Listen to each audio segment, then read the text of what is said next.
what are the reasons why people aren't already using the funding? So we've got, lack of knowledge, conflicts of interest.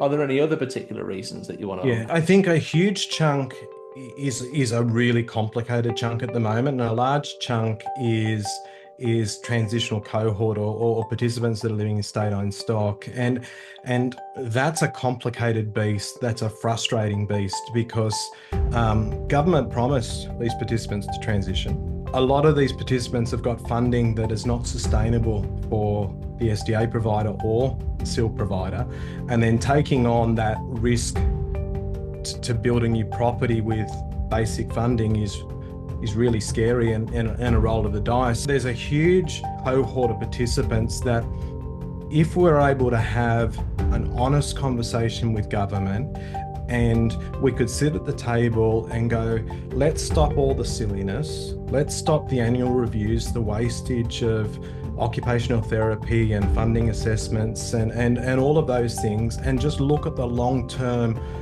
value add of what does this person deserve from an ethical standpoint, what does this person deserve from a human rights perspective, and then going, if we stopped having to do an allied health assessment every year, if we stopped having to do X, Y, and Zs, if we actually build a fit-for-purpose home that helps reduce complex behaviours, which helps meet a person's needs, so we could reduce staffing ratios because we had the right lifts and hoists and all those kind of things, we would actually save money. And there's modelling to save tens of thousands of dollars in support, tens of thousands of dollars in other areas. And I think we need the government to be bold and have some of those bold conversations. I think we've got an issue with state government and federal government and that cohort. I think gatekeeping is huge. There's some deliberate gatekeeping.